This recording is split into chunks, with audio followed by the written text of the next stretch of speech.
Jogos Mortais está de volta de novo no seu novo filme de número 10 e esta é uma excelente oportunidade então para nós explicarmos algumas coisas sobre o John Kramer. Those who don't appreciate life do not deserve life. Vou dizer para vocês que eu sempre quis fazer um vídeo desse tipo porque o caso do Jigsaw ou do John Kramer, ele é excelente para nós entendermos como o nosso cérebro funciona, uma série de aspectos, numa série de conceitos. Só que a gente tem que sempre esperar a oportunidade passar. Nós temos um novo filme de Jogos Mortais agora, então vamos falar sobre isso diretamente. Best opportunity! Quem não conhece este canal e caiu de paraquedas aqui neste momento, meu nome é Gabriel Costa, eu sou psicólogo clínico com especialidade em terapia cognitivo-comportamental. E este conteúdo que eu faço para a internet aqui, ele fala sobre uma série de coisas junto com psicologia.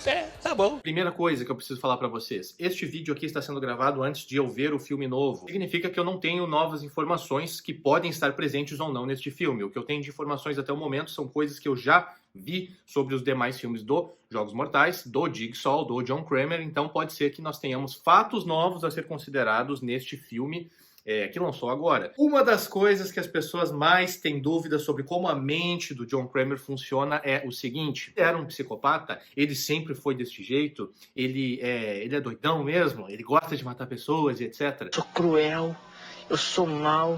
No caso do John Kramer, nós temos uma coisa, um diferencial, na verdade, muito grande e significativo que precisa ser dito. Não consigo falar do John Kramer sem falar do caso Phineas Gage. Por que eu preciso falar disso? Porque foi por causa do Phineas Gage que nós descobrimos onde está localizado boa parte dos aspectos da personalidade do indivíduo humano. A internet, às vezes, ela se equivoca e posta muita coisa do tipo, tem uma área específica do cérebro que funciona só para uma coisa. O cérebro funciona meio que desta forma aqui. Áreas que são mais específicas para determinadas coisas, mas meio que está tudo misturado. Voltando ao Phineas Gage. O Phineas Gage foi um minerador americano, tá? Que sofreu um acidente de trabalho no qual um ferro atravessou o crânio dele, atravessou essa região aqui do lobo frontal, a parte aqui da frente do nosso cérebro, que é muito importante para o entendimento deste vídeo e do John Kramer. Tell me what you want!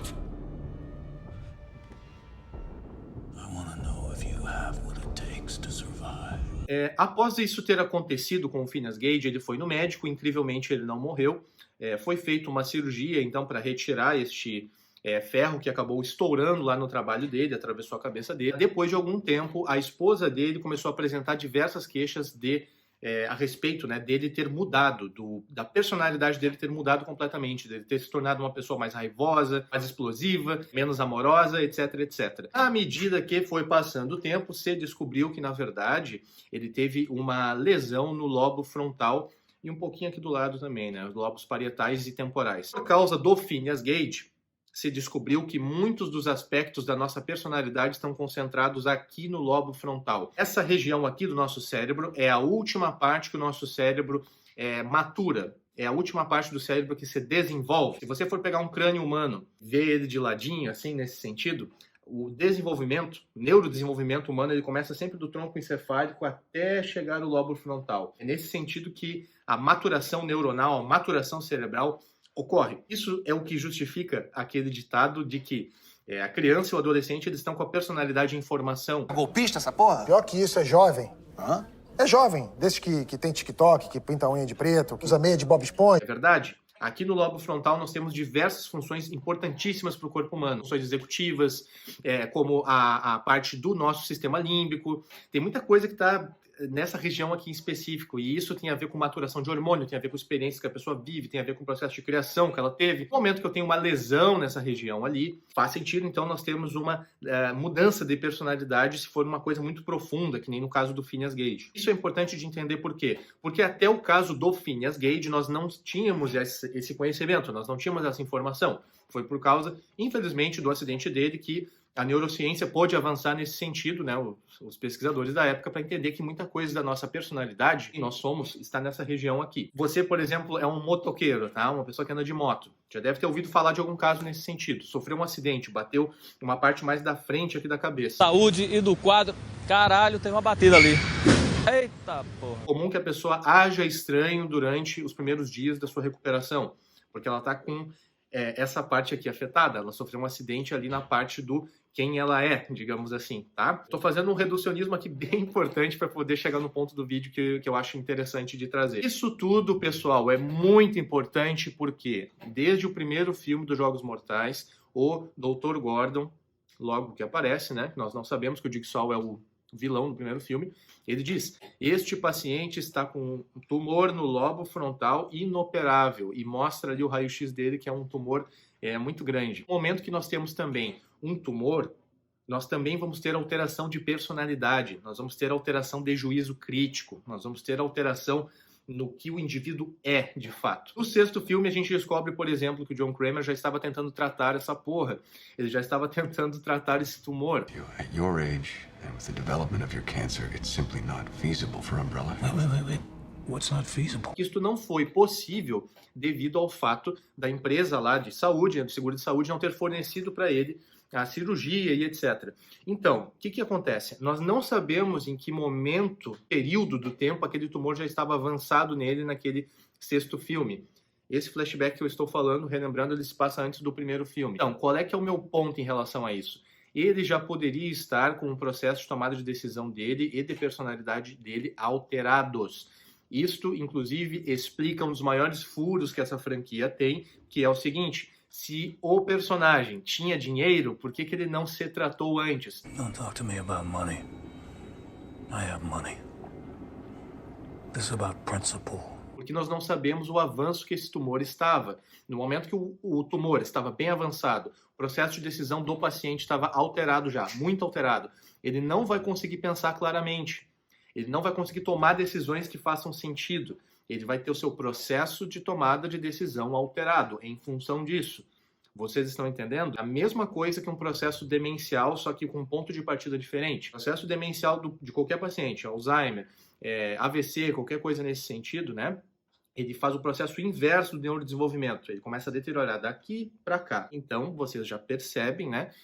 Que existem diversas pessoas que têm alguma doença neurodegenerativa que começam a ter processos de decisão alterados. Isso ocorre por essa lesão estar nessa região aqui do lobo frontal. Então, essa linha de raciocínio me faz entender que, pelo processo de tomada de decisão, pelo processo de personalidade, né, do John Kramer estar alterado em função do tumor, ele não conseguiu bater esse tico e teco, do tipo assim, não, eu vou me tratar porque eu tenho dinheiro para isso, etc. Ele, não, vou tomar aqui uma decisão muito mais exacerbada e vou me tornar uma pessoa que vai testar as outras e por aí vai, porque eu já não tenho mais cura, não tenho mais o que fazer. Este meu argumento é reforçado pelo seguinte: uns pequenos flashbacks, né, que são explorados ao longo da franquia, ele, na verdade, se mostra uma pessoa bem diferente de quem ele se tornou no momento que ele virou o Jigsaw. Inclusive, a gente pode interpretar isso como uma outra personalidade também, mas isso é para outro vídeo.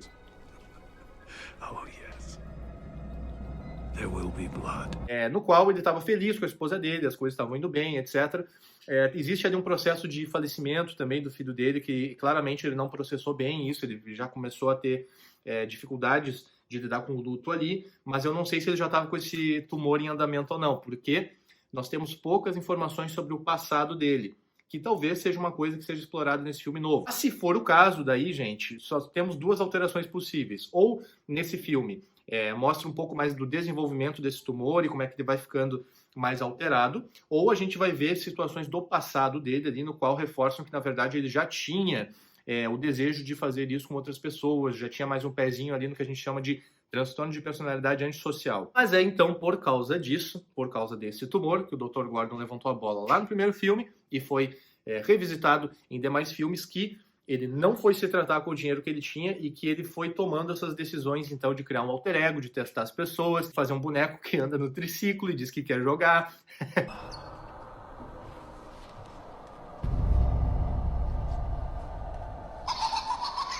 Tentem entender o seguinte: o Jigsaw é um personagem muito interessante para ter um vídeo à parte dele, que não fale só sobre essa questão do tumor que eu estou dizendo aqui, tá? Na visão da pessoa que está com um quadro demencial, ou que está com um tumor, ou que está com alguma coisa ali afetando o seu cérebro, existe uma lógica na qual a pessoa vai seguir e vai fazer sentido na cabeça dela.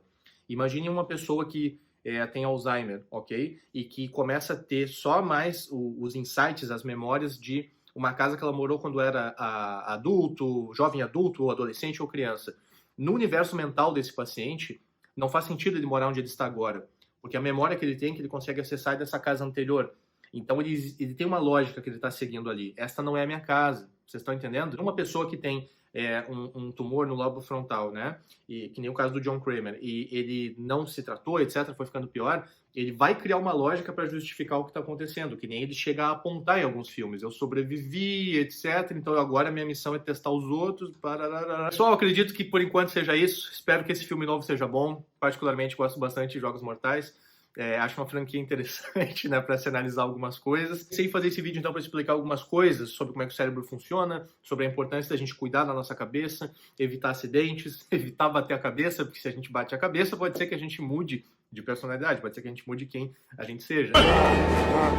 Se após ver este filme novo nós tivermos muitas novidades sobre o passado do personagem, acredito que vale um segundo vídeo. Mas agora, com todas essas informações que eu passei para vocês, eu espero que fique um pouco mais claro de entender como que o cérebro funciona nesse sentido. Como que a mente do nosso querido personagem ali, o John Kramer, ela opera, ela funciona. Se você não conhecia este canal aqui, se você não sabia dessas coisas que eu faço na internet, se você gosta, gostou, já conhece, etc., me ajuda a divulgar um pouco este vídeo para outras pessoas, tá bom? Ajuda o algoritmo do YouTube a entender que esse conteúdo é legal. Aperta os botões aqui que tem de like, de se inscrever, comenta bastante, porque isso ajuda no engajamento, tá bem? E reforça o terapeuta positivamente, tá certo? Um abraço, fiquem bem, cuidem da cabeça, tá?